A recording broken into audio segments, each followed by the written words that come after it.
I've just transferred this image that I have as a photograph onto this block using a pigment transfer process that I have detailed in this video.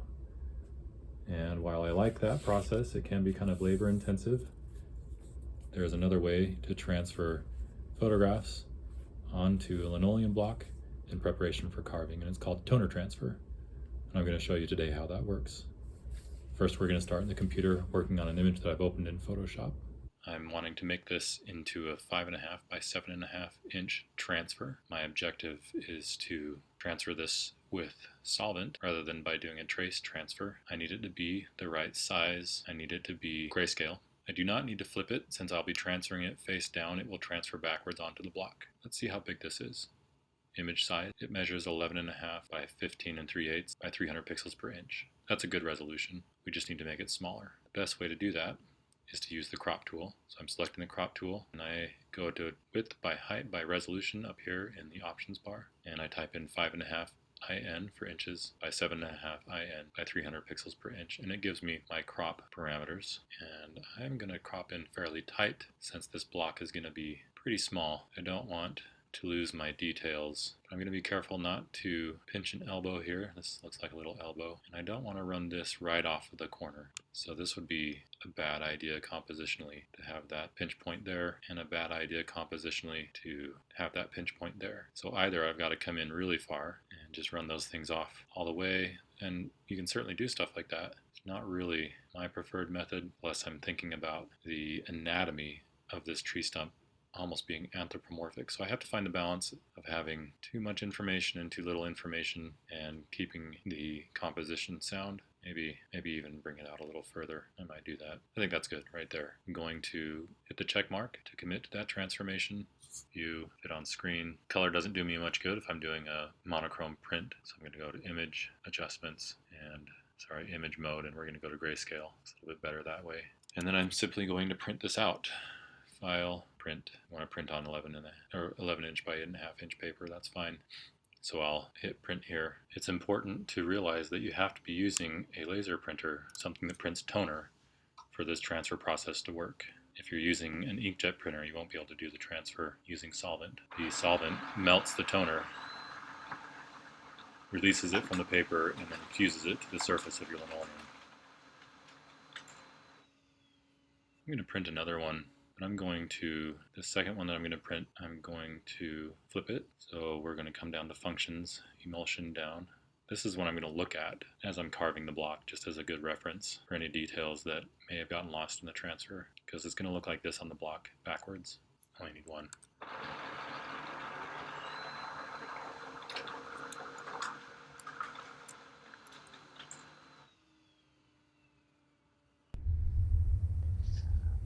We're going to start by cutting off the short ends of your print. Use a self-healing mat underneath your transfer and ruler. A nice sharp utility knife. We'll cut off this long end too. We're just going to leave one of the long ends uncut.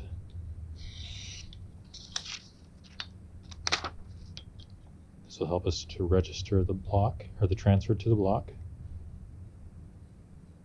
and to hinge it down on the back side of the block.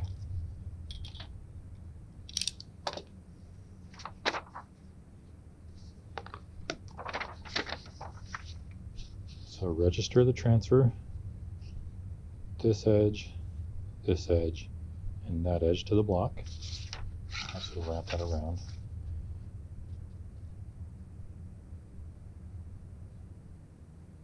Sure everything lines up just right, and then crease and fold tightly around this edge here, set it down, and then tape the block, tape the transfer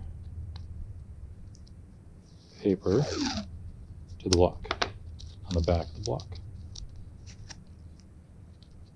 Another good reason to be using a mounted block of linoleum rather than unmounted linoleum, so that you can tape to the back very easily. And we can hinge it open and check our transfer. We're going to use wintergreen oil or methyl salicylate that you can get at the pharmacy to act as the solvent to release the toner onto the linoleum and fuse it there. It's really powerful stuff. You don't need very much. You can easily overdo it, and it also can make you kind of sick if you breathe in too much. So be really careful with it. Take a cotton ball and just get it a little bit wet. Make sure you close the lid onto the jar, and just take a spare piece of paper and rub it. You want to get some of this stuff out of the cotton ball until you're really not easily turning this paper transparent with the oil. You just have too much to start with. Okay, now we're at a point where we can start rubbing on here. I'm going to start rubbing kind of light. Still don't want to squeeze too much of this stuff onto the paper.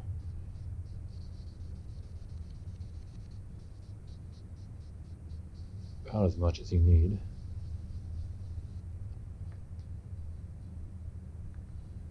Take the Teflon folder and press, and you'll see that the image starts to transfer.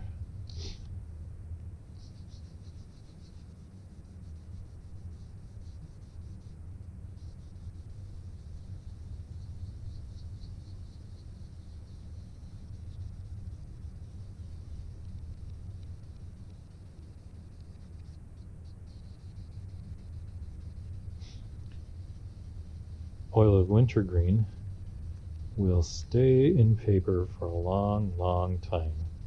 So you don't need to worry about it evaporating out as you're rubbing it into the paper.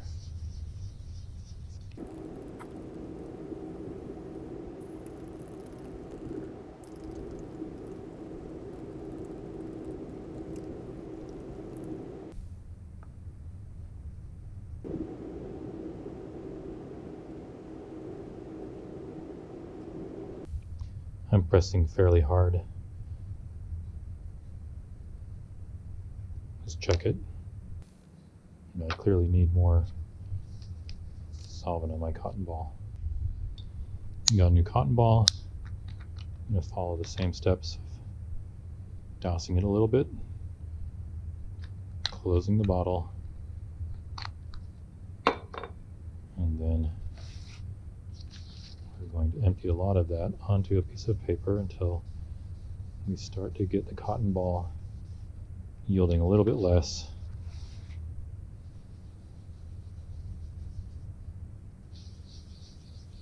You do not want to overdo it.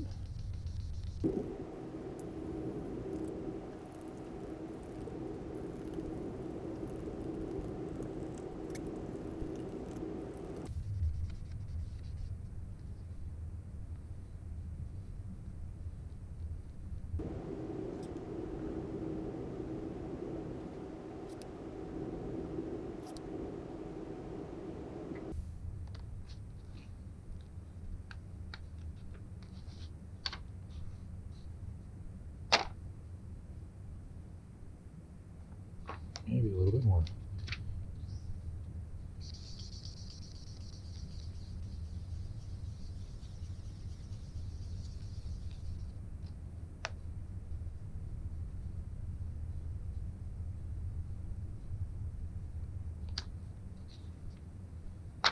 Probably about as good as it's going to get. It gives me a good start, but I have the other sheet that I can reference to look at to see places like this that aren't very detailed, and maybe some other places like this. But it's ready to go. It just needs to dry. We're going to go ahead and take the transfer sheet off. It's best to put this into a plastic bag to throw it away, otherwise all of that methyl salicylate evaporates very slowly into the air and your whole place will smell for a long, long time to come.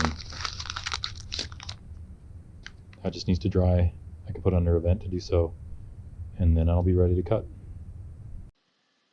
If you find that you have put way too much of the methyl salicylate onto your paper, then you're going to run into a problem. You'll see how saturated this is, and in a moment you'll see what happens to the transfer.